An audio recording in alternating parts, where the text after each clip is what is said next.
আলহামদুলিল্লাহ ওয়াসসালাতু ওয়াসসালামু আলা রাসূলিল্লাহ ওয়া আলা আলিহি ওয়া সাহবিহি আজমাইন আম্মা বা'দ।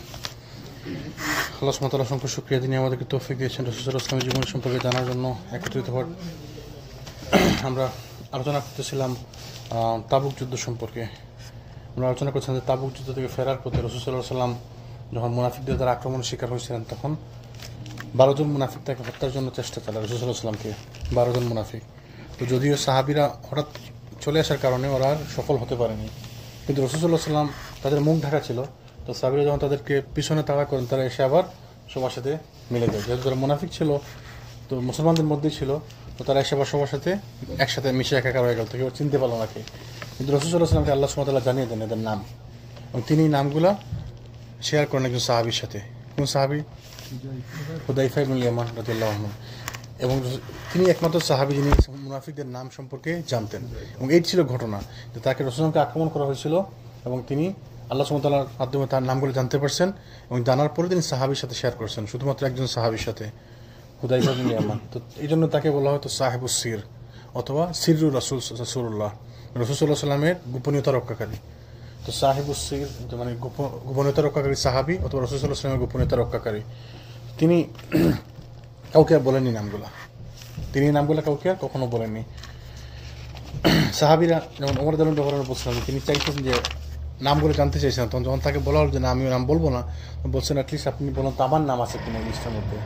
যদি আমার নাম না থাকে অন্তত আমি নিশ্চিত যে আমি। তো চিন্তা করেন, ওমর রাদিয়াল্লাহু আনহুর মতো সাহাবী, আজিম সাহাবী, কত বড় মাপের সাহাবী, সুবহানাল্লাহ। এই আবু বকর ওমরের পর থেকে বড় তো মুসলমান, নবী রাসূলদের পর তো এদের থেকে বড় আর কোনো মুসলমান হইতে পারে না, কোনো লোক হইতে পারে না। তো এরকম লোক, এরকম কঠিন আজিম সাহাবী, তিনি নিজের শিওর না যে আমার মধ্যে নিফাক আছে কিনা। আর আমরা আমাদের অন্তরে গ্যারান্টি দিয়ে দিই, না না না, আমি অহংকার বশত এটা করি না, আমার মধ্যে অহংকার নেই। আমরা বলি না এটা, যেমন টাকুর নিচে কাপড় পরছেন, না না না, আমার মধ্যে অহংকার নেই, আমি অহংকার বশত এটা করি না। আমরা আমাদের অন্তরের খবর বলে দিই সবাই, অথচ সাহাবীরা জানতেন না ওমর রাদিয়াল্লাহু আনহুর মনের মধ্যে নিফাক আছে কিনা, তিনি জানতেন না। এবং এটা নিয়ে সবাই ওই দিন বাজার বসে বলতেছিল কি, যে নিফাকের যে মুনাফিকের যে চিহ্নগুলো, আলামতগুলা, এগুলা আপনি বিশ্লেষণ করে দেখবেন সবার মধ্যে কিছু না কিছু বিদ্যমান আছে। কারণ আমাদের সবাই কম বেশি আমরা মিথ্যা কথা বলি, আমরা মনে করি ছোট মিথ্যা, এটা ব্যাপার না, অসুবিধা নেই। অথবা আমরা কথা দিয়ে কথা রাখি না, অথবা আমরা ওয়াদার খেলাপ করি। এই ছোট ছোট অনেকগুলো সবার মধ্যে আছে, নিফাকের লক্ষণ সবার মধ্যে আছে। তারপর রাসূল কি বলছে হাদিসের মধ্যে, ততক্ষণ পর্যন্ত থাকবে যতক্ষণ না সেগুলো থেকে মুক্ত হয়। তাহলে আমরা সবাই নিফাকের মধ্যে নিমজ্জিত। মুনাফিক বলতেছি না, নিফাকের চিহ্ন, আলামতগুলো। সেই জন্য আমাদেরকে সবসময় আল্লাহ সুবহানাহু ওয়া তাআলার কাছে মাফ চাইতে হবে। রাসূল সাল্লাল্লাহু আলাইহি ওয়াসাল্লাম আমাদেরকে দোয়া শিখিয়ে দিচ্ছেন মুনাফিক থেকে বাঁচার জন্য, মুনাফিক থেকে বাঁচার জন্য, শিরক থেকে বাঁচার জন্য, জানেন না, দোয়া শিখিয়ে দিচ্ছেন না। তো এগুলো আমরা দোয়া করতে হবে সবসময়। আপনি যদি মনে করেন যে না, আমি তো শিরক করতেছি না, না, এটা কেউ জানে না, ভুলে শিরক হইতে পারে, জানায় অজানায় আপনার ইচ্ছা অনিচ্ছা শিরক হইতে পারে, আপনি তো বুঝতেছেন না। এই জন্য আমাদেরকে দোয়া করতে হবে সবসময় আল্লাহ সুবহানাহু ওয়া তাআলার কাছে, যে আল্লাহ আমার জানা অজানা যত শিরক আছে আমাকে মাফ করে দিন, ছোট বড় ছোট জানা অজানা শিরক থাকলে আমাকে মাফ করে দিন। এগুলো এই জন্য এগুলো আমাদেরকে খেয়াল রাখতে হবে, আল্লাহ যেন আমাদেরকে বুঝার তৌফিক দান করেন। কিন্তু সফর শেষে রাসূল সাল্লাল্লাহু আলাইহি ওয়াসাল্লাম যখন দূর হতে মদিনার দৃশ্য দেখতে পেলেন, তখন তিনি বললেন, তাবা এবং উহুদ এগুলো হচ্ছে সেই পর্বত যা আমাদেরকে ভালোবাসে, আমরাও যাকে ভালোবাসি। তো এটি একটি হাদিসের মধ্যে আসে, বুখারী মুসলিম একটি হাদিস, রাসূল বলছেন উহুদ আমাদেরকে ভালোবাসি, আমরা উহুদকে ভালোবাসি। আবার এখানে তিনি বলছেন যে ওই মদিনার দিকে তাকিয়ে বলছেন তাবা, মদিনার একটি নাম হচ্ছে তাবা, একটি নাম হচ্ছে তিব। মদিনার কয়েকটি নাম আছে, তার মানে একটি হচ্ছে মদিনা, তারপরে একটি নাম হচ্ছে, আগের নাম কি ছিল, ইয়াতরিব, ওই ইয়াসরিব। আর আরেকটি নাম হচ্ছে তাবা, আরেকটি নাম হচ্ছে তিব। এগুলো হচ্ছে মদিনার নাম, আর কয়েকটি নাম আছে মদিনার। এগুলো হচ্ছে সেই পর্বত যা আমাদেরকে ভালোবাসে, আমরা যাকে ভালোবাসি। এদের রাসূল যখন মদিনায় রাসূল সাল্লাল্লাহু আলাইহি ওয়াসাল্লামের আগমন সংবাদ পৌঁছে গেল, তখন মহিলা এবং কিশোররা ঘর থেকে বের হয়ে এসে তাকে এবং সাহাবীদেরকে খুশামদীদ জানিয়ে ওই কবিতাটি আবৃত্তি করছিলেন, যেটা আমরা বলছিলাম আগে, তলা আল বদরু আলাইনা মিন সানিয়াতুল ওয়াদা। এবং এটা আমরা আগে ব্যাখ্যা করছি অনেকবার। সানিয়াতুল ওয়াদা হচ্ছে ওই তাবুক থেকে আসার পথে মদিনা ঢোকার আগে যে পাহাড় পাওয়া যায়, এখানে একটি পাহাড় আছে, উপত্যকা, সানিয়াতুল ওয়াদা। এবং ওই জন্য ওই কবিতা বলেন বা গান বলেন, এটি তখন প্রযোজ্য, যদি এটা সহি হয়েও থাকে তো সেটা ওই সময়কার জন্য প্রযোজ্য, মক্কা থেকে মদিনা আসার সময়কার না। এটা হচ্ছে তাবুক থেকে মদিনা ফিরে আসার পথে এই সঙ্গীত বা কবিতা যেটাই বলা হোক। তো এই জন্য এটা ছিল রাসূল সাল্লাল্লাহু আলাইহি ওয়াসাল্লাম রজব মাসে তাবুকের উদ্দেশ্যে যাত্রা করেছিলেন, প্রত্যাবর্তন করেছিলেন রমাদান মাসে। তো এই সফর ছিল পূর্ণ 50 দিন, মানে পুরা প্রায় 2 মাস। রজব মাসে গেছেন এবং রামাদানে ফিরে আসছেন। এটি ছিল প্রায় 50 দিনের সফর। 20 দিন ছিলেন তাবুকে এবং 30 দিন ছিল পথে যাতায়াত, যাইতে 15 দিন আর আসতে 15 দিন, আর তা ওখানে তিনি অবস্থান করছিলেন 20 দিন। তাবুককে অভিযান ছিল তার জীবনের সর্বশেষ সশরীরে যুদ্ধ অভিযানে অংশগ্রহণ করা। তারপর তিনি কোনো যুদ্ধে অংশগ্রহণ করেন। আসলে তাবুকের পরে কোনো যুদ্ধে অংশগ্রহণ করার প্রয়োজন হয়নি। তাবুক যুদ্ধের পরে, তাবুকে যদিও যুদ্ধ হয়নি, কিন্তু তাবুক যাওয়ার পরে এই রোমানরা যেহেতু স্বভাব করেনি, ওরা আসেনি যুদ্ধ করতে, এবং এতে করে মুসলমানদের অনেক বেনিফিট হয়েছে, মুসলমানরা অনেক লাভবান হয়েছে, এবং আশেপাশের অনেকগুলা কবিলা, অনেকগুলা গোত্র এবং অনেকগুলা কওমের সাথে সিলাহ হয়েছে, সমাধান হয়েছে, অঙ্গীকারবদ্ধ হয়েছে। ওরা এসে মুসলমানদের সঙ্গে চুক্তিতে আবদ্ধ হয়েছে এবং ওরা ওই কর দানে করছে, রাজি হয়েছে, এবং তারা কর দিতে রেডি হয়ে তারা রসুলের সাথে স্বীকৃতি ওই অঙ্গীকার করছে, অঙ্গীকারবদ্ধ হয়েছে। তাবুক যুদ্ধ ছিল অনেক লাভবান, মুসলমানদের অনেক বেনিফিট হয়েছে। যুদ্ধ না হওয়ার পরেও এটা মুসলমানদের বিজয় বলা হয়, এবং এইটার কারণে যে মুসলমানরা যে বিশাল একটি সংখ্যা দেখাইতে পারছে, 30,000 লোক নিয়ে গেছিলেন রাসূল সাল্লাল্লাহু আলাইহি ওয়াসাল্লাম। এতে করে মুসলমানদের শক্তি সবার সামনে প্রকাশ হয়ে গেল। পুরা জাজিরাতুল আরবের মধ্যে আর কারো মনে কোনো সন্দেহ না যে মুসলমানের বা ইসলামের শক্তির ব্যাপারে বা রাসূল সাল্লাল্লাহু আলাইহি ওয়াসাল্লামের যে আজমিয়াত, বরত্বের ব্যাপারে কোনো সন্দেহ রইল না। তারা সবাই যারা ছোট ছোট যারা শত্রুতা পোষণ করতো, এবং এরা আর শত্রুতা থেকে বিরত থাকলো। যারা তাবুক যুদ্ধতে পিছনে রয়ে গেছেন, কিছু লোক তাবুক যাওয়া থেকে পিছনে ফিরে গেছেন। আমরা বলছিলাম যে কিছু কারণ ছিল। ওটা ছিল প্রখর গ্রীষ্মকাল, প্রখর রোদের সময়, গরমের সময়, ফসল পাকার সময়, তারপরে মানুষের হাতে টাকা পয়সা ছিল না, তারপরে এই কঠিন রোদের মধ্যে কেউ বাইরে যাওয়া সম্ভব ছিল না। তো এই জন্য অনেকে যাইতে চায় নাই, অনেকের পশু ছিল না, অনেকের ঘোড়া বা উট ছিল না, যাওয়া সম্ভব ছিল না, যাইতে পারে নাই। অনেকে আবার ইচ্ছে করেও যায় নাই। তো এরকম কিছু লোক, যারা মুনাফিকরা যারা পিছনে রয়ে গেছে, তা তো রয়ে গেছে অনেক মুনাফিক। মুসলমানদের মধ্যে কিছু লোক যারা যাওয়ার ইচ্ছা থাকলেও যাইতে পারেনি, তখন তার কাছে যেমন অনেকে এসে বলছে, ইয়া রাসূলুল্লাহ, আমার তো কোনো বাহন নাই, যে আপনি আমাকে বাহনের ব্যবস্থা করে দেন, আমি যাইতে চাই। তিনি বলছেন, আমার তো কিছু করার নাই। তো তিনি বাহন দিতে পারেন, ওই লোক যাইতে পারেন, এরকম হয়েছে। আবার আমরা বলছিলাম এক সাহাবী আবু যর আল গিফারি, তিনি কোনো বাহন ছাড়াই একলাই হেঁটে রওনা দিচ্ছেন, যেখানে উঠে করে 15 দিন যাওয়ার রাস্তা, তিনি একাই হেঁটে রওনা দিচ্ছেন। সুবহানাল্লাহ, এরকম সাহাবী ছিলেন। কিন্তু এদের মধ্যে আবার কিছু লোক ছিলেন যাদের পয়সাও ছিল, সামর্থ্য ছিল, সবই ছিল, কিন্তু তারপরেও তারা যান নাই। মনের মধ্যে একটা দুর্বলতা ছিল, ইমানের দুর্বলতা থাকি, অনেক সময় মানুষের অনেক দুর্বলতা আসে। তো তার দুর্বলতা ছিল, তাদের 3 জনের এরকম ছিল, 3 জন যারা দিনদার ছিল, মুসলমান ছিল, এবং তাদের যাওয়ার ইচ্ছাও ছিল, এবং যাচ্ছি করেও আর ওই যখন শেষ দিনে সেগুলো যাওয়ার সময় ছিল, তখন তারা আর যায় না সাথে। তারপরেও তারা মনে মনে ইচ্ছা করছে, আমরা যাবো, এই মাত্র শরীক হবো, জয়েন করবো, একটু পরে যাবো, এই করে আর যাওয়া হয়নি। এরকম রয়ে গেছিল পিছনে 3 জন সাহাবী। আল্লাহ সুবহানাহু ওয়া তাআলা কুরআনে বলছেন, মা কানাল্লাহু লিয়াযরাল মুমিনিনা আলা মা আনতুম আলাইহি হাত্তা ইয়ামিজাল খাবিস মিনাত তাইয়্যিব। আল্লাহ মুমিনদেরকে সে অবস্থায় পরিত্যাগ করতে পারেন না যার উপর তোমরা আছো, ততক্ষণ পর্যন্ত যতক্ষণ না অপবিত্রকে পবিত্র থেকে পৃথক করে দেন। তো আল্লাহ সুবহানাহু ওয়া তাআলা ইমানের পরীক্ষা নেন মাঝে মধ্যে ইমানের পরীক্ষা নিয়ে মুসলমানদেরকে মুনাফিক থেকে এবং মুশরিক থেকে আলাদা করে দেন। অনেক সময় আসে এরকম অনেক পরীক্ষা, যাতে আমাদের ইমানের পরীক্ষা হয়। অনেক সময় আসে এরকম হয় যে আপনার কাছে বিপদ না আসলে আপনি ইমানের পরীক্ষা হবে না, বুঝবেন না। আপনি মনে করছেন আমি খুব ভালো লোক, আমি সত্য কথা বলি, যখন একটা বিপদ আসবে তখন না বুঝবেন আপনি আসলে সত্যবাদী কিনা, তাই না? এমনি আমি খুব ভালো লোক, আমি কখনোই কারোর সাথে খারাপ ব্যবহার করি না। যখন কেউ আপনার কাছ থেকে কোনো ক্ষতি করবে আপনার, তখন দেখা যায় আপনি আসলে খারাপ কাজ করেন কিনা, তাকে খারাপ কটু আচরণ করেন কিনা। তো এই জন্য আল্লাহ সুবহানাহু ওয়া তাআলা মাঝে মধ্যে আমাদের পরীক্ষা নেন, পরীক্ষার মাধ্যমে আমাদেরকে আল্লাহ সুবহানাহু ওয়া তাআলা পবিত্র করেন। আমরা এমনি ধরেন অনেক সময় 1 টাকা 2 টাকা সবসময় সাদাকা করি, দান সাদাকা করি, এটা কোনো ব্যাপারই না। আমি সবসময় সাদাকা করি, আমি খুব ভালো লোক, আমি খুব সাদাকা করার মতো লোক, তাই না? কিন্তু যখন আমার কাছে টাকা থাকবে না, তখনও কি যদি আমি সাদাকা করি কিনা, যখন আমার সামর্থ্য এরকম থাকবে না, তখন আমি সাদাকা করি কিনা, সেটা হচ্ছে আমাদের পরীক্ষা। তো আল্লাহ সুবহানাহু ওয়া তাআলা মানুষকে অনেক সময় অনেকভাবে পরীক্ষা করেন। আল্লাহ সুবহানাহু ওয়া তাআলা সূরা বাকারার মধ্যে বলেছেন যে আমি তাদেরকে পরীক্ষা করি ভয়, ক্ষুধা, জীবন জানমালের ক্ষতি দিয়ে, তাই না? তো আল্লাহ সুবহানাহু ওয়া তাআলা মানুষকে পরীক্ষা করেন অনেকভাবে। কাউকে আল্লাহ সন্তান দিয়ে পরীক্ষা করেন, কাউকে আল্লাহ সন্তান নিয়ে পরীক্ষা করেন, কাউকে আল্লাহ বিবাহের মাধ্যমে পরীক্ষা করেন, কাউকে আল্লাহ বিবাহ ছাড়া পরীক্ষা করেন। সুবহানাল্লাহ, এক একজনকে এক রকম আল্লাহ পরীক্ষা করেন। এক একজনের পরীক্ষার প্রশ্নপত্র এক এক রকম, সবার জন্য একরকম না। তো যে যতটুকু নিতে পারে আল্লাহ তাকে ততটুকু পরীক্ষা করেন। তো আল্লাহ সুবহানাহু এখানে বলছেন যে আমি হাত্তা ইয়ামিজাল খাবিস, আমি তাদেরকে অপবিত্র থেকে পবিত্রকে পৃথক করা পর্যন্ত আমি পরীক্ষা নিব তাদের। কাজে এই যুদ্ধে মুমিন এবং সত্যবাদীগণ শরীক হন। যুদ্ধ হতে অনুপস্থিতি কপটতার লক্ষণ হিসেবে চিহ্নিত হয়।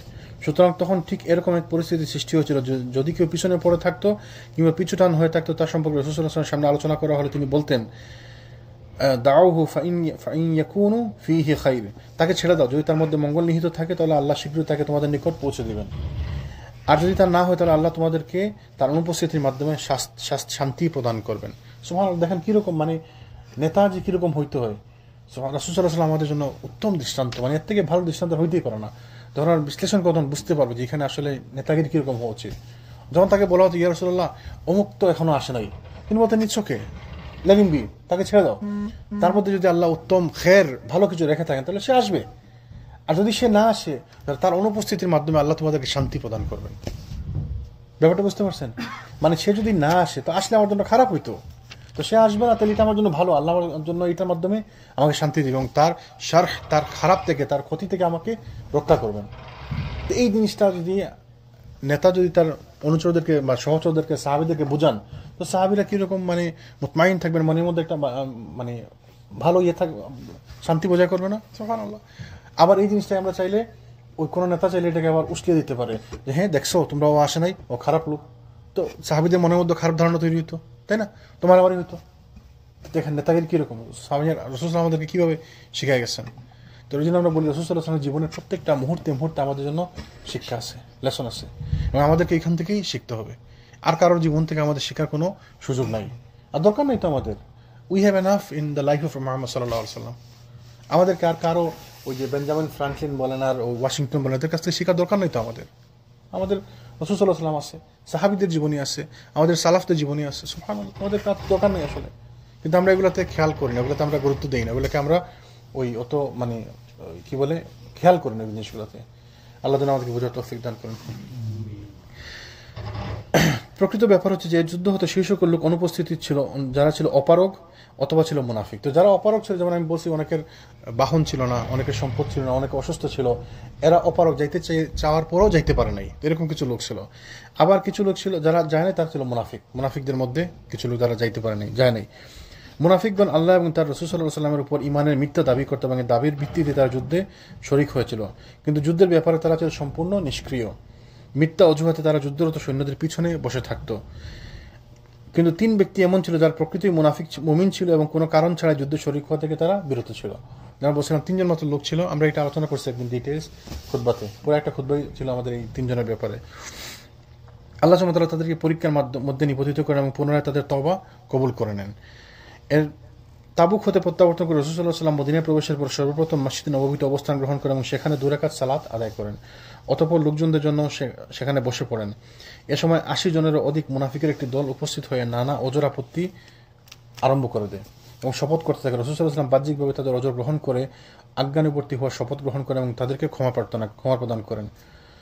অতঃপর প্রশ্নটি আল্লাহর সমীপে সমর্পণ করে দেন। তো যারা মুনাফিকরা যারা ছিল, তো রাসূল জানতেন যারা মন থেকে আসলে চাই না, তারা এসে বিভিন্ন ওজর পেশ করছে যে আমি ইয়া রাসূলুল্লাহ এই জন্য যাইতে পারি না, ওই জন্য যাইতে পারি না, আমাকে মাফ করে দেন। মাফ করে দিচ্ছেন। রাসূল সাল্লাল্লাহু আলাইহি ওয়াসাল্লাম বলছেন যে তোমাদের ব্যাপারটা আল্লাহর সাথে, তাদেরকে মাফ করে দিচ্ছেন তিনি। তো যারা মুনাফিক ছিল এদেরকে মাফ করে দিচ্ছেন। তো এখানে অবশিষ্ট তিনজন মুমিন অর্থাৎ কাব বিন মালিক, মুররা বিন রাবি এবং হেলাল বিন উমাইয়া সত্যবাদিতা অবলম্বন করে স্বীকার করেন যে কোনো রকম অসুবিধা ছাড়াই তারা যুদ্ধে শরীক হওয়া থেকে বিরত ছিল। তারা এসে এই তিনজন এসে স্বীকার করেন ইয়া রাসূলুল্লাহ আমাদের কোনো অজর আপত্তি ছিল না, আমরা এমনিই যুদ্ধ যাইতে পারি নাই বা যাই নাই, আমাদের ইচ্ছাও ছিল কিন্তু আমরা অংশগ্রহণ করতে পারি নাই। তারা মিথ্যা বলে না যে আমার মানে এইটা ওইটা আপত্তি, অলসতা বা ইমানের দুর্বলতা, অবহেলা। তো তারা আর অস্বীকার করে নেই যে আমরা বা অজর আপত্তি পেশ করেন যে আমার অসুস্থ ছিলাম, এইটা ওইটা। তারা সত্য স্বীকার করছে, আমরা ইয়া রাসূলুল্লাহ আমরা অংশগ্রহণ করি নাই, আমাদেরকে মাফ করে দিন। রাসূল সাল্লাল্লাহু আলাইহি ওয়াসাল্লাম এ প্রেক্ষিতে তাদের সঙ্গে কথাবার্তা না বলার জন্য সাহাবীদেরকে নির্দেশ প্রদান করেন।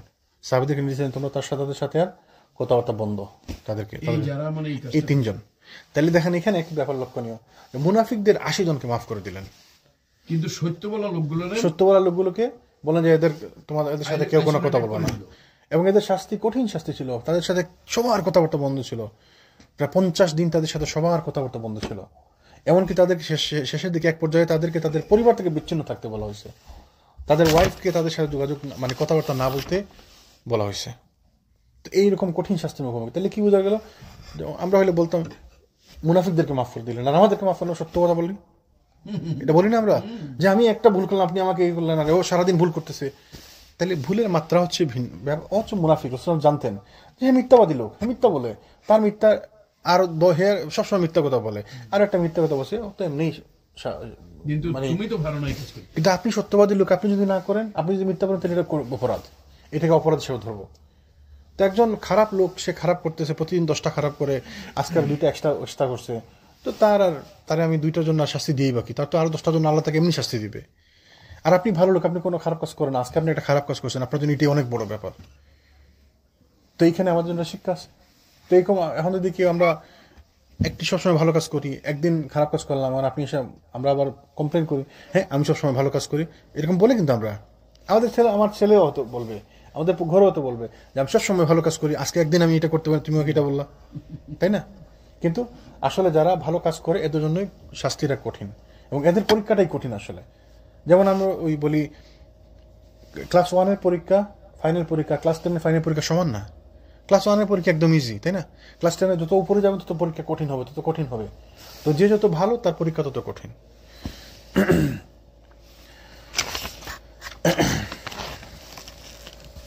সুতরাং তাদের বিরুদ্ধে কঠিন বয়কট এবং বর্জন ব্যবস্থা কার্যকর হয়ে গেল।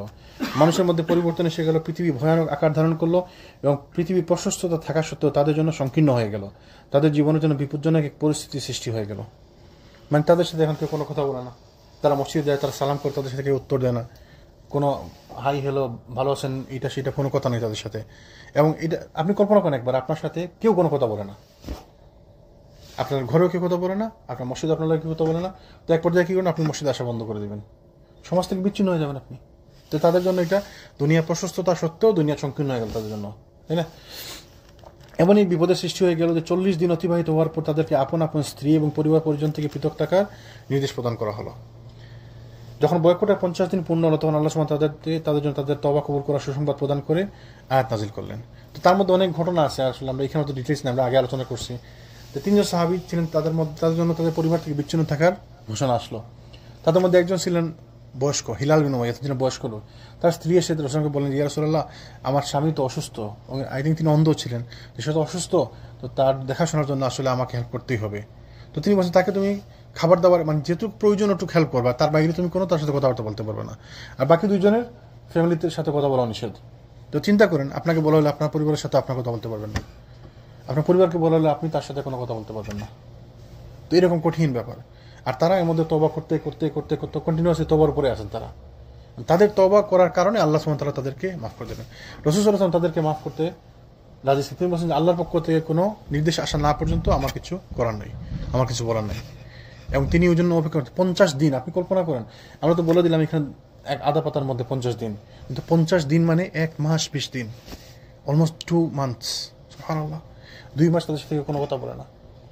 তো তাদের জন্য কত কঠিন হয়ে গেল ব্যাপারটা, তাই না?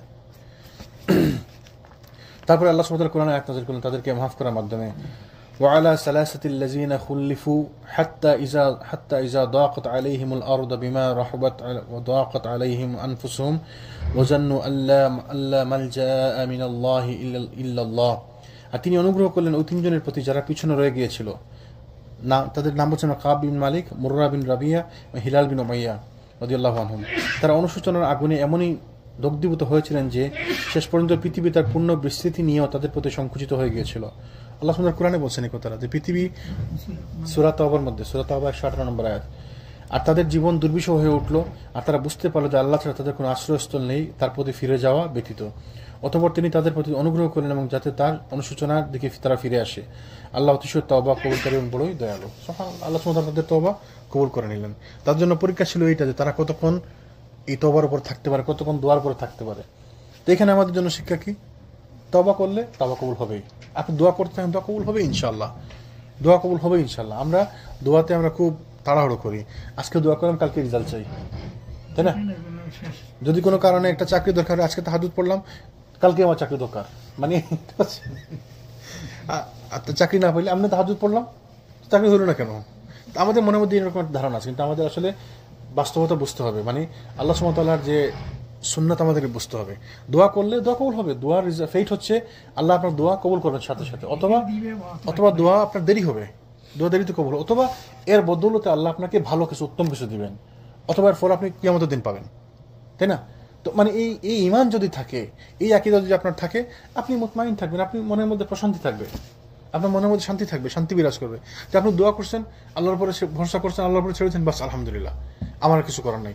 তো যার আকীদা ঠিক, আকীদা সহিহ, যার ঈমান মজবুত, সে জানে যে আমি দোয়া করছি, এখন তারপরে যদি আমার জন্য খারাপ কিছু হচ্ছে, আমার অবশ্যই আল্লাহ সুবহানাহু ওয়া তাআলার জন্য আমার জন্য এর থেকে ভালো কিছু রাখছেন, আমার জন্য এর বদলা আল্লাহ আমাকে ভালো কিছু দিবেন, অথবা আল্লাহ আমাকে কিয়ামতের দিন এটার ফল দিবেন।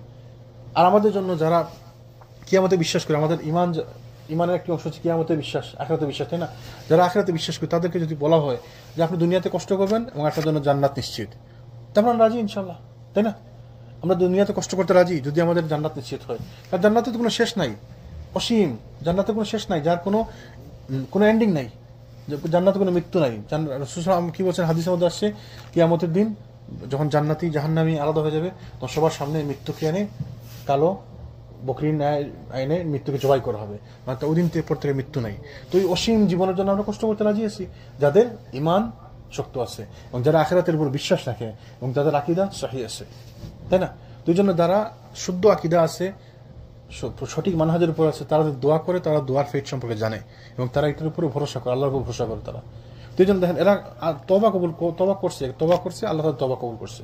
আল্লাহ সুবহানাহু কোরআনের মধ্যে বলেছেন যে কেউ তওবা করবে খালিস নিয়তে, তওবা শর্ত মেনে যদি কেউ তওবা করে, তার নিয়ত খালিস থাকতে হবে, খুলুসিয়াত থাকতে হবে, এবং সেজন্য এই কাজের জন্য অনুশোচনা বোধ করে এবং সেই কাজে ফিরে যাওয়ার থেকে ঘৃণা করতে হবে, সেজন্য কাজে ফিরে না যায়, আর কখনো এই কাজে ফিরে যাবে না, তাহলে তার তওবাকে আল্লাহ কবুল করবেন।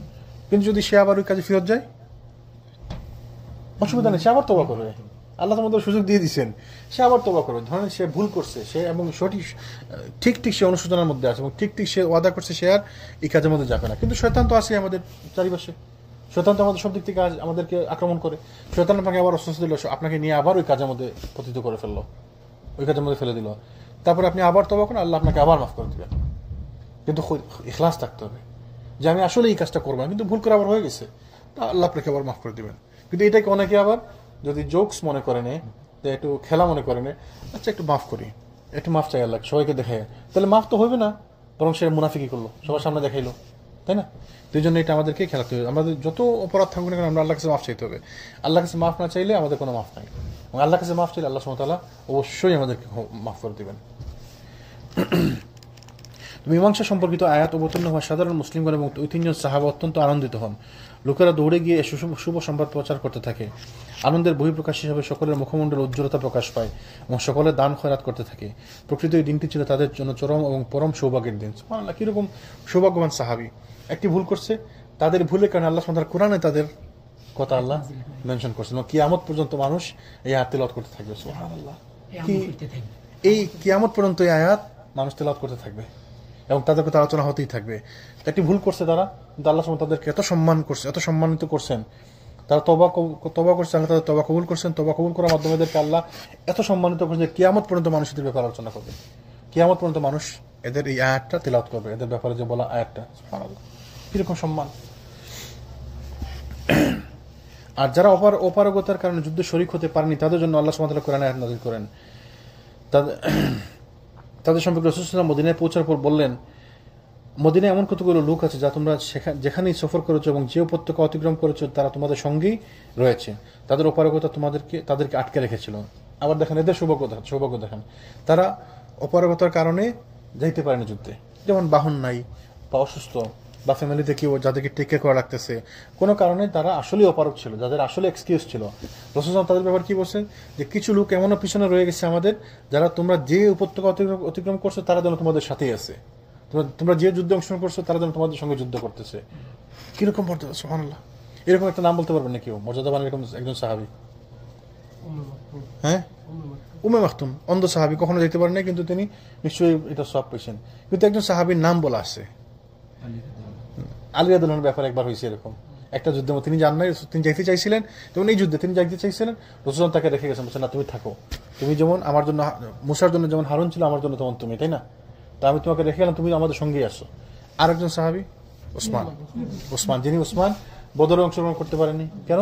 রাসূল সাল্লাল্লাহু আলাইহি ওয়াসাল্লামের মেয়ে অসুস্থ ছিল এবং তিনি তাকে থেকে যাওয়ার পারমিশন দিয়েছিলেন, তাকে অনুমতি দিয়েছেন যে তুমি থাকো, এবং তাকে নির্দেশ দিলেন যে তুমি মদিনাতে থাকো। এবং তিনি থাকছেন। তার ব্যাপারে মুসলমানরা মানে কিছু মুনাফিকরা খারাপ কথা বলছে যে উসমান যুদ্ধে গেল না, কিন্তু রাসূলুল্লাহ বদরের সাহাবীদের যারা গনিমতের মাল লাভ করছে তাদেরকে বদরি সাহাবীর সাথে গনিমতের মাল থেকে অংশ দিচ্ছেন, তাই না? তিনি উসমানকেও সেম অংশ দিচ্ছেন গনিমতের মাল থেকে বদরি সাহাবী হিসাবে। আবার ওসমান রাদিয়াল্লাহু আনহু বায়াতের রিদওয়ানে অংশগ্রহণ করেননি, কারণ তিনি মক্কাতে ছিলেন, তাকে পাঠানো হয়েছিল এবং তাকে উদ্ধার করার জন্যই তার মৃত্যু সংবাদ পেয়ে তারা যুদ্ধ অংশগ্রহণ করবে দেখেই তারা বায়াত করছে। ওসমানের জন্য এই বায়াতটা অংশ হয়েছে, তাই না? রাসূল সাল্লাল্লাহু আলাইহি ওয়াসাল্লাম নিজে তার এক হাত দিয়েছেন, আরেক হাত দিয়ে বলছেন যে এটা হচ্ছে ওসমানের হাত।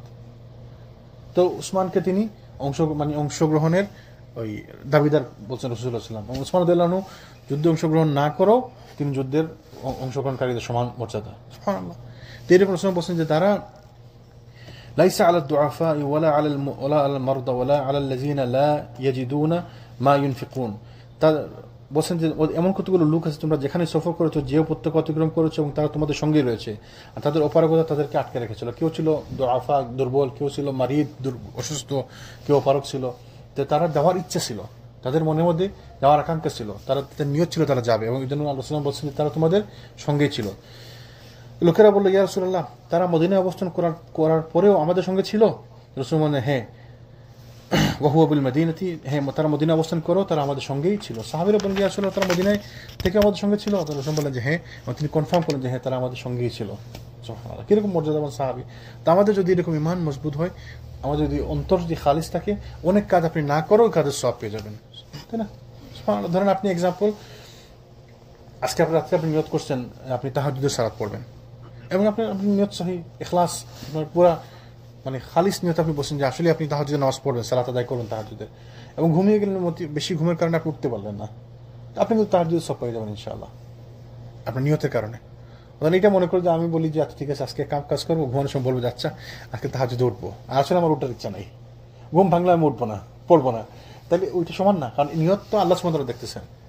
তো নিয়ত তো আমি জানি আমার নিয়তকে, আল্লাহ জানে আমার নিয়তকে, তাই না? আর তো কেউ বলতে পারবে না। আমি হয়তো বলবো যে আপনাদের সবাইকে বলে গেলাম আজকে আমি তাহাজ্জুদে উঠবো, আপনারা দোয়া করবেন আমার জন্য, আপনারা মনে করবেন যে না সে তো ভালো নিয়ত করছে, কিন্তু আল্লাহ জানে আর আমি জানি, আমার অন্তর জানে যে আমি তো আসলে ওঠার ইচ্ছা নাই, তাহলে আমি এখানে সওয়াব পাবো না? নিয়তের উপর অনেক কিছু নির্ভর করে, তাই না? সুবহানাল্লাহ। এই যুদ্ধের কি প্রভাব ছিল? আরব উপদ্বীপের উপর মুসলিমদের প্রভাব বিস্তার এবং তাদের অবস্থানকে শক্তিশালী করার ব্যাপারে যুদ্ধ ছিল অত্যন্ত গুরুত্বপূর্ণ এবং ফলোৎপাদক ঘটনা। এই যুদ্ধের পর থেকে মানুষের নিকট এটা দিবালোকের ন্যায় স্পষ্ট হয়ে যায় যে আরব উপদ্বীপের মধ্যে ইসলামী শক্তি হচ্ছে একমাত্র প্রতিষ্ঠিত শক্তি। এই যুদ্ধের পরে সবার কাছে পরিষ্কার হয়ে গেল আর কোনো বড় শক্তি নাই, বড় শক্তি তো নাই, ছোট শক্তিও নাই। আর সবাই প্রত্যেক গোত্রে মুসলমান, প্রত্যেক এলাকা মুসলমান, এবং সবাই যারা ছোট ছোট গোত্র আছে মুসলমানদের সাথে একাত্মতা বোধ করছে। তো সবাই মুসলমানদের অংশ এখন, যারা মুসলমান ছিল না তারা মুসলমানদের সঙ্গে চুক্তিবদ্ধ। মুসলমানদের থেকে আর মুসলমানদের ছাড়া কোনো শক্তি নাই আরবে। ইসলামী শক্তি হচ্ছে একমাত্র প্রতিষ্ঠিত শক্তি, অন্য কোনো শক্তির আর তেমন কোনো কার্যকারিতা নেই। এর ফলে অর্বাচীন এবং মুনাফিকগণের সেই সকল অবাঞ্ছিত কামনা বাসনা যা মুসলিমদের বিরুদ্ধে যুগের বিবর্তনের গতিধারায় বিলুপ্ত হয়ে যাওয়ার আশান্বিত ছিল তা একদম নিঃশেষ হয়ে গেল। কারণ তাদের আশা ভরসার শেষ কেন্দ্রবিন্দু ছিল যে রোমান শক্তি, তা যখন ইসলামী শক্তির মোকাবিলায় বিপর্যস্ত হয়ে পড়লো তখন তাদের লালিত আকাঙ্ক্ষা পূরণের আর কোনোই পথ রইল না। যারা মুনাফিক ছিল এরা মনে করছেন যে অ্যাটলিস্ট রোমানদের সাথে যুদ্ধ হলে এরা পরাজিত হবে। আর রোমানটা আমরা বলছিলাম আগেও, রোমানটা ছিল তৎকালীন সময়ের পরাশক্তি। দুইটা পরাশক্তি ছিল, রোমানরা এবং পারস্য সভ্যতা, পারস্য সাম্রাজ্য। এই দুটো সাম্রাজ্য ছিল তৎকালীন যুগের, বর্তমানে আমেরিকা রাশিয়া যেমন, তারা ছিল পরাশক্তি। তো তারা মুনাফিকরা মনে করছে যে রোমানদের সাথে যুদ্ধ হলে তো শেষ, তখন মানে তাদের শেষ ভরসা ছিল।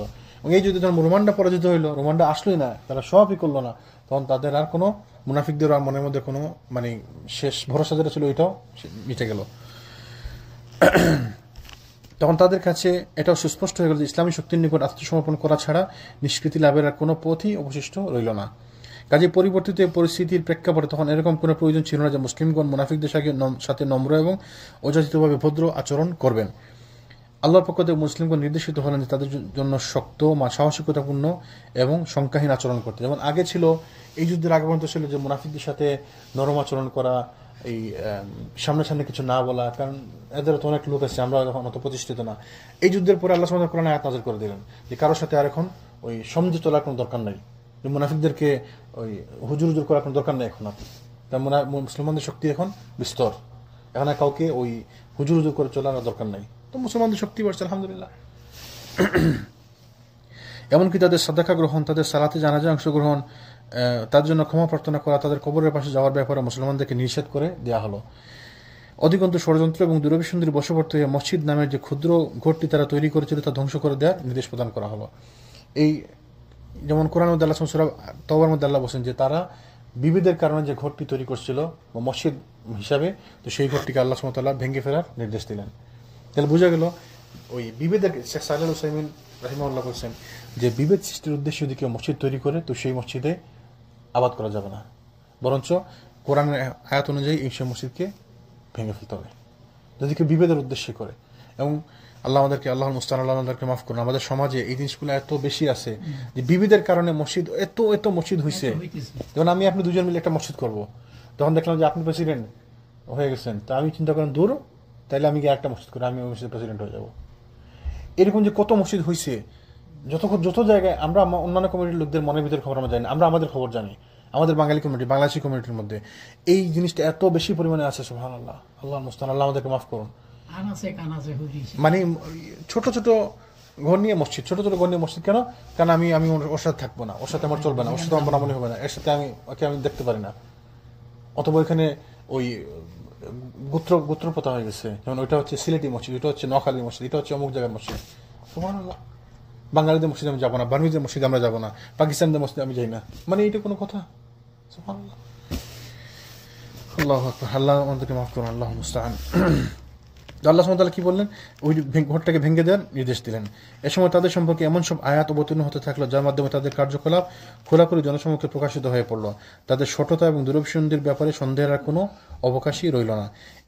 এজন্য মদিনাবাসীদের জন্য উল্লেখিত আয়াতসমূহ ছিল মুনাফিকদেরকে চিহ্নিত করার জন্য আঙ্গুলি সংকেত। আল্লাহ যেন তাদেরকে সবাইকে বলতেছিলেন যে মুনাফিকদেরকে ব্যাপারে মানে চিহ্নিত করে, যেমন বলতেছিলেন, মনে হচ্ছিল যেন এমন। এই যুদ্ধের ইতিবাচক প্রভাবসমূহের মধ্যে একথা সুস্পষ্টভাবে বলা যায় যে মক্কা বিজয়ের পর, এমনকি পূর্বেও যদি আরবদের প্রতিনিধিগণ রাসূল সাল্লাল্লাহু আলাইহি ওয়াসাল্লামের খেদমতে আসতে আরম্ভ করেছিল, কিন্তু প্রকৃতপক্ষে তাবুক যুদ্ধের পরপরই যথাযথভাবে শুরু হয়েছিল। মানে এই যুদ্ধের পরে এত বেশি পরিমাণে লোকজন আসা শুরু করতেছিল, ইসলামে প্রবেশ করতে শুরু করছে, এবং বিভিন্ন জায়গা থেকে, বিভিন্ন গোত্র থেকে লোক আসা শুরু হয়েছে, বিভিন্ন জায়গা থেকে প্রতিনিধি আসা শুরু হয়েছে। যদি মক্কা বিজয়ের পর থেকে শুরু হয়েছে, কিন্তু এই তাবুক যুদ্ধের পরে ওইটা মানে মানুষ বেশি বেশি করে আসা শুরু হয়েছে। কারণ এখন তো আর কোনো শক্তি নাই আরবে, সবাই রাসূলের সাথে একাত্মতা ঘোষণা করার জন্য বা আত্মসমর্পণ করার জন্য বা তার সাথে মিলিত হওয়ার জন্য, তার সাথে অঙ্গীকারবদ্ধ হওয়ার জন্য, চুক্তিবদ্ধ হওয়ার জন্য সবাই এক এক করে আসতে লাগলো। এবং তখনই আল্লাহ সুবহানাহু ওয়া তাআলা রাসূলের মৃত্যুর আগে সূরা নাসর নাযিল করলেন, তাই না? এই যুদ্ধ সম্পর্কে কোরআনে অনেকগুলো আয়াত অবতীর্ণ হয়। উল্লেখিত যুদ্ধের পরিস্থিতি সম্পর্কে সূরা তাওবায় অনেক আয়াত অবতীর্ণ হয়। কিছু হচ্ছে যাত্রার পূর্বে, কিছু হচ্ছে যাত্রার পরে, এবং কিছু কিছু ভ্রমণকালে, এবং কিছু মদিনা প্রত্যাবর্তনের পরে। এই যুদ্ধের আগে পরে, যুদ্ধকালীন অবস্থা এবং যুদ্ধের মদিনাতে আসার পরেও অনেক আয়াত নাযিল হয়েছে সূরা তাওবার মধ্যে। উল্লেখিত আয়াত সমূহে মুনাফিকদের চক্রান্তের জবনিকা উন্মোচন, যুদ্ধের অবস্থা, মুখলেস মুজাহিদদের মর্যাদা সম্পর্কে আর বর্ণনা করা হয়েছে। তাছাড়া সিদ্দিকিন মুমিনদের মধ্যে যারা যুদ্ধে শরিক হয়েছিলেন তার এবং যারা হননি তাদের তওবা কবুল ইত্যাদির ব্যাপারে আলোচনা করা হয়েছে। এই যুদ্ধে কিছু এই সালে, এই যুদ্ধের সময়ে বা এই যুদ্ধের পরবর্তীতে কিছু গুরুত্বপূর্ণ ঘটনা ঘটছে, এগুলো আমরা একটু আলোচনা করবো ইনশাআল্লাহ। গুরুত্বপূর্ণ কিছু ব্যাপার, যেমন একটি ঘটনা হচ্ছে রাসূল সাল্লাল্লাহু আলাইহি ওয়াসাল্লাম প্রত্যাবর্তনের পর ওয়াইমের আজলানি এবং তার স্ত্রীর মধ্যে লিয়ান হয়। লিয়ান মানে তো ওই লিয়ান প্রথাটা তখন শুরু হয়। লিয়ান প্রথাটা আমরা জানতে পারি ওই ঘটনার মাধ্যমে। লিয়ান কি কে বলতে পারেন? না, লিয়ান মানে হচ্ছে স্বামী স্ত্রীর মধ্যে যাদের বিচ্ছেদ হয়েছে, বিচ্ছেদের ঘটনা ঘটছে, কিন্তু কোনো সাক্ষী নাই। যেমন ধরুন তালাকের ব্যাপারে সাক্ষী নাই, বা কোনো মানে স্বামী স্ত্রীর মধ্যে যে একটা মারামারি হয়েছে, তো এটা কোনো সাক্ষী নাই। তাহলে এটা সাক্ষী কিভাবে হবে? স্বামী বলবে 3 বার যে আমি এটা করিনি, আমি এটা করিনি, আমি এটা করিনি। পরে 4 নম্বর সে বলবো যদি আমি এটা করে থাকি তা আমি যেন আল্লাহ যেন আমাকে শাস্তি দেয়, মানে এরকম সে তার উপর অভিশাপ দিবে। আর স্ত্রী যদি করে থাকে তাহলে সে স্ত্রী 3 বার বলবে, পরে বলবে সে আমি যদি করে থাকি তা আল্লাহ যেন আমার উপর শাস্তি দেন। তো এখন এটা তো মানুষ অনেকের কাছে হাস্যকর মনে হতে পারে ব্যাপারটা, আমাদের কাছে কি ব্যাপারটা হাস্যকর? যাদের ঈমান আছে, যাদের আকীদা সহি, এরা বিশ্বাস করবে অবশ্যই যে না এইটা বলবো, এটা বলার পরে যদি যেটা আল্লাহ সুবহানাহু ওয়া তাআলা যেটা ভাগ্যের রাখছেন এটাই হবে, এবং আল্লাহ যেটা সত্য এটা উন্মোচিত হবেই হবে। আজকে না হয় কিয়ামতের দিন হবে, আমরা তো বিশ্বাস করি অবশ্যই। আমরা যারা এটাতে ঈমান রাখবো, যাদের ঈমান মজবুত আছে তারা বুঝবে এই জিনিসটা গুরুত্ব দেবে, তাদের ঈমান দেবে, তাদের ধুর ওইটার 3 বার কি 10 বার বললে 10 বার বলবো, তাই না? এইটা কি বলবো আমরা? মুবাহালা হচ্ছে এই আমার আপনার মধ্যে ধরেন ঝগড়া, তা আমি বললাম যে যদি আপনি ঠিক থাকেন তাহলে 40 দিনের মধ্যে আল্লাহ যেন আমার মৃত্যু দেন। এটা হচ্ছে মুবাহালা। মুবাহালা মানে ওই যে কোনো দুইজনের মধ্যে, স্বামী স্ত্রীর মধ্যে হচ্ছে লিয়ান। ওটা হচ্ছে স্ত্রীর প্রতি যদি সে ব্যভিচারের অপবাদ দেয় আর সাক্ষী না থাকে তাহলে সে পদ্ধতির মাধ্যমে বিবাহ বিচ্ছেদ ঘটানো হয়। তাহলে সে তার স্ত্রীর প্রতি ব্যভিচারের অপবাদ দিল যে আমার স্ত্রী খারাপ কাজ করছে, তো স্ত্রী বলে যে না আমি করিনি, কিন্তু স্বামীকে তো সাক্ষী আনতে হবে, দুইজন সাক্ষী আনতে হবে। আর পুরুষদের মধ্যে দুইজন, মহিলা হলে এক পুরুষের বদলা দুইজন মহিলা, তাই না? কিন্তু সাক্ষী নেই, 4 জন সাক্ষী লাগে। এই ব্যভিচারের জন্য 4 জন সাক্ষী লাগে। যদি সাক্ষী আনতে না পারে তাহলে যে লিয়ানের ব্যাপার, লিয়ান মানে আমি বলতেছি যে সেইটা করছে, আমি বলতেছি সেটা করছে, আমি সাক্ষী দিচ্ছি সেটা করছে, যদি আমি মিথ্যা বলতে থাকি তাহলে আমার জন্য আজাব গজব। বুঝছেন? এই গুরুত্বপূর্ণ একটি ঘটনা ছিল এই সময় আর কি, ওই বছরে যে কিছু ঘটনা। তার মধ্যে আরেকটি ঘটনা ছিল যে মহিলার ব্যাপারে অনেকে আমরা জানি যে গামেদিয়া মহিলা যে নবী করিম সাল্লাল্লাহু আলাইহি ওয়াসাল্লামের খেদমতে হাজির হয়ে ব্যভিচারের স্বীকৃতি দিয়েছিল, তাকে পাথর নিক্ষেপ করে হত্যা করা হয়েছিল। এবং এই মহিলা সন্তান ভূমিষ্ঠ হওয়ার পর যখন শিশুর দুধ পান করা থেকে বিরত হয়েছিল তখন তাকে পাথর নিক্ষেপ করে হত্যা করা হয়েছিল। ঘটনাটি আমরা সবাই জানি, তাই না? সংক্ষেপে যদি বলি, এক মহিলা সে ব্যভিচার করছে, ব্যভিচার করার কারণে ব্যভিচার করার পর তার হয়েছে, মানে বোধোদয় হয়েছে যে আমি তো খারাপ কাজ করছি। সে সব ইয়া রাসূলুল্লাহ আমি তো জেনা লিপ্ত হয়েছি। তো জেনা লিপ্ত যদি হয় তাহলে শাস্তি কি? অবিবাহিত যদি হয় তাহলে 80টি বেত্রাঘাত, আর যদি বিবাহিত হয় তাহলে তাকে গলা পর্যন্ত মাটিতে পুঁতে পাথর নিক্ষেপ করে হত্যা করতে হবে। তখন এইটা তো মানে রাসূল সাল্লাল্লাহু আলাইহি ওয়াসাল্লামের দেওয়া বিধান, তাই না? আল্লাহর দেওয়া বিধান, এটা আল্লাহ তাআলা রাসূলের দেওয়া বিধান। আমরা কি এটা বলতে পারি যেটা ঠিক না, এই বিধানটা ঠিক না, অমানবিক, মধ্যযুগীয়, বর্বর? কিন্তু আমাদের কিছু আলেম তো আছে, আলেম এগুলো কিছু কথা বলে। মুসলমানদের মধ্যে ইসলামিক আলেম স্কলার সে বলে যে আমার কাছে মনে হয় এই আইনটি মধ্যযুগীয় আইন, এটা হচ্ছে একটি বর্বরোচিত আইন। এইটা আমার মনে হয় আমি যদি সুযোগ থাকতো আমি এটাকে রিফর্ম করতাম। জানেন আপনি, জানেন এরকম কে বলছে? আমেরিকাতে বলছে।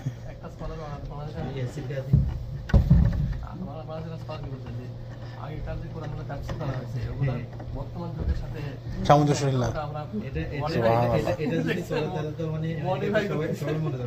হ্যাঁ, এখন তাহলে আমি মানুষের জন্য, সমাজের জন্য কোরআনকে পরিবর্তন করব, হাদিসকে পরিবর্তন করব। সুবহানাল্লাহ। এই জন্য কোরআন হাদিসের কারণে আমরা সমাজকে পরিবর্তন করব। কোরআন হাদিস হচ্ছে কিয়ামত পর্যন্ত থাকবে সত্য, হবে না, এরকম হবে না। এবং এইটা তো যদি আপনি একটা দুইটা শাস্তি প্রদান করেন আর তো এটা করবে না। যেমন ওই সেম আলেম এটা বলছে যে চুরির জন্য হাত কাটা আমার কাছে মনে হয় টু মাচ। আল্লাহ এবং তার রাসূল বলছেন চুরির জন্য হাত কাটতে হবে, আপনি বলেন টু মাচ। তা আপনি আল্লাহ এবং তার রাসূল থেকে বেশি দয়ালু। আল্লাহ হচ্ছেন দয়ালু, আপনি তার থেকে বড় দয়ালু, মানে আপনি সুবহানাল্লাহ। চুরি করলে আমি কি আর জীবনে কোনোদিন যাবো? রাসূল সাল্লাল্লাহু আলাইহি ওয়াসাল্লাম তার নিজের মেয়েকে বলছে যে ফাতেমা তুমি যদি চুরি করো তোমার হাত কাটা হবে এবং সেটা আটকানোর ক্ষমতা আমার নাই। রাসূল সাল্লাল্লাহু আলাইহি ওয়াসাল্লাম নিজে বলছে যে তার মেয়ের ব্যাপারে, যে জান্নাতের মহিলাদের সর্দার তিনি, এবং তিনি জান্নাতের সর্দার, দুনিয়া এবং আখিরাতের সর্দার রাসূল সাল্লাল্লাহু আলাইহি ওয়াসাল্লাম। তিনি বলছেন যে তার মেয়ের ব্যাপারে ফাতেমা নামদার বলছে ফাতেমা তুমি যদি চুরি করো তোমার হাত কাটা থেকে তোমাকে আটকানোর আমার ক্ষমতা নাই। সুবহানাল্লাহ। এটাই তো আপনার সৌদি আরবে দেখেন এই ধরনের বিষয়টা, আমাদের বাংলাদেশে দেখেন অপরাধ এই কারণে তো এই যে অপরাধ বেশি। সৌদিতে কিন্তু চুরি নাই, মানুষ রাস্তাঘাটে ওই দোকান কিন্তু খোলা থাকে, দোকান টোকান থেকে কোনোদিন আমরা কিন্তু আমাদের জানা আছে যে সৌদিতে চুরি করলে হাত কাটে, যদি আমরা কাটতে দেখি না। চুরি কিন্তু হাত কাটে, কিন্তু সব শহরে যে সেন্ট্রাল যে কোর্ট থাকে ওইখানে তাদের হাত কাটার ব্যবস্থা আছে, বা এই শরীয়তের বিধানগুলোর ব্যবস্থা আছে, শিরোচ্ছেদ করার বিধান আছে, ওইগুলো কার্যকর মানুষ দেখে যায়। এখন আমরা তো দেখি না এইগুলো, কিন্তু আমাদের শুনছি না গল্প যে সৌদিতে চুরি করলে বাবা হাত কাটবে। তো কোনোদিন আমরা সৌদি থেকে চুরি করবো? জীবনেও না। ওই যে ভয় শুনছি হাত কাটবে, শেষ আর চুরি যেগুলো করবো। আপনি তো সৌদিতে থাকছেন, কোনো বাঙালি চুরি করে দেখছেন? কিছু লোক আছে, ফিতরত আছে, এদের মক্কা মদিনায় যায়, বলবে না। আর এখন একটু ইজি হয়েছে, কিন্তু আগে এগুলো একদম মানুষের তো ভয় পাইতো। তো এই যে বিধানগুলো, ইসলামের বিধানগুলো অবশ্যই সামঞ্জস্যশীল। জি, হ্যাঁ,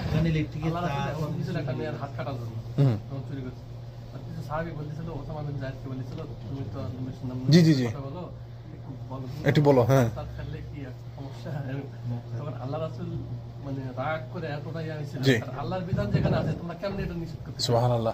আল্লাহ রাসূল সাল্লাল্লাহু আলাইহি ওয়াসাল্লাম যেখানে সাহস করে নাই, আমাদের বর্তমান যুগের আলিমুল আমারা স্কলাররা যারা বিশ্ব বিখ্যাত স্কলাররা, সুবহানাল্লাহ, মানে এটা কেমন কথা, মানে এটা বিশ্বাসযোগ্য না ব্যাপারগুলা। কেমন ওই আলেমরা আবার যখন মানে কোরআনকে অস্বীকার করে, হাদিসকে অস্বীকার করে, এগুলো মানা যায় না। আল্লাহ এদেরকে হেদায়েত দান করুন, উম্মতের খেদমতের জন্য আল্লাহ এদেরকে হেদায়েত দান করুন। ওই তো ডক্টর ইয়াসির কাদি, আপনি ইউটিউবে আছে এগুলো, মানে এই কথাগুলো একদম ইউটিউবে সার্চ করে দেখবেন, একদম উনি সরাসরি বলতেছে যে আমার কাছে মনে হয় এগুলো মধ্যযুগে, এগুলো বর্বরচিত, আমি সুযোগ পেলে এগুলো চেঞ্জ করতাম। উনি আরো অনেক কথা বলছে যেগুলো একদম মানে ইসলামের সাথে অসামঞ্জস্য।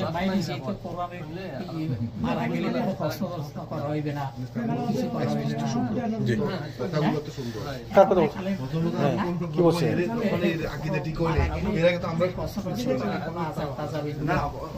তো মানুষ কত কথা বলে, বলছে কোন আলম নাকি বলছে মারা গেলে কি প্রশ্ন আন্দাজে, মারা গেলে প্রশ্ন করা হবে না।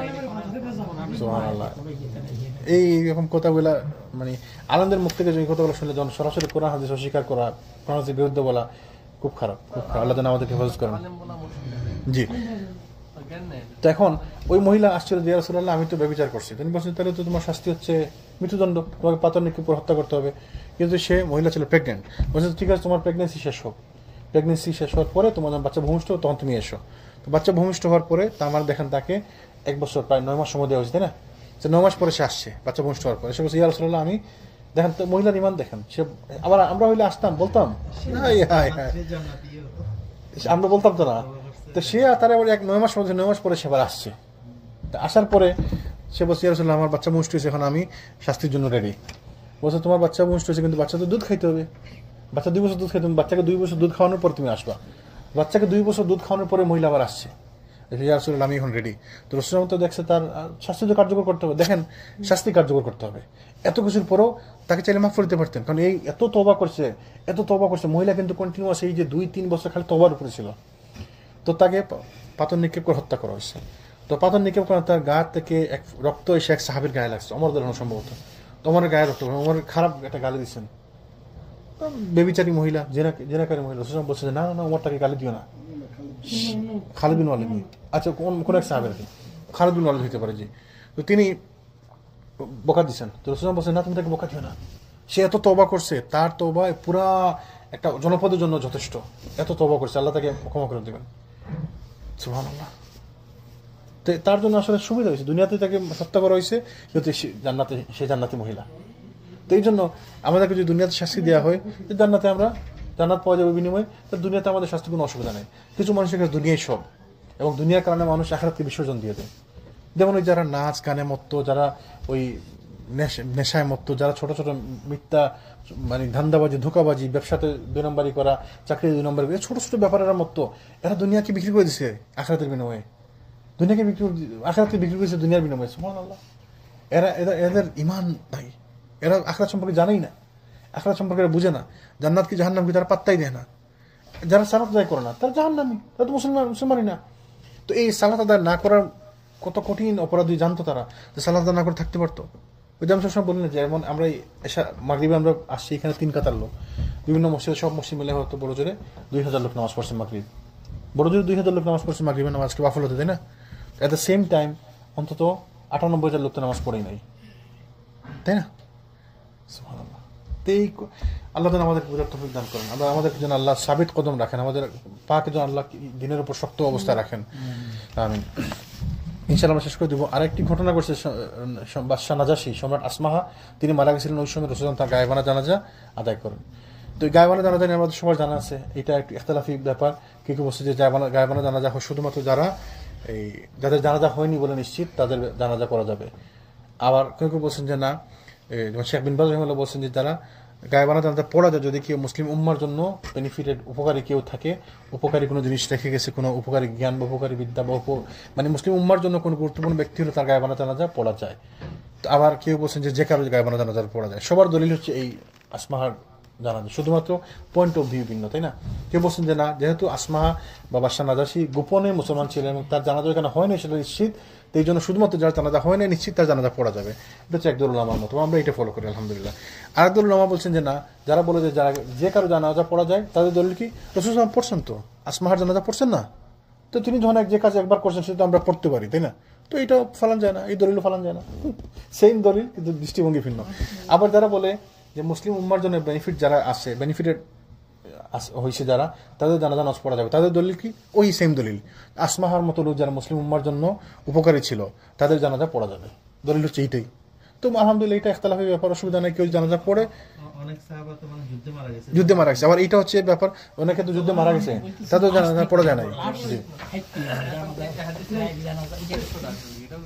জি, ওই যে আপনি বলছেন অনেক সাহাবী মারা গেছে যুদ্ধে, তাদের জানাজা পড়া হয় নাই, তার মানে জানাজা পড়া দরকার থাকলে পড়তেন।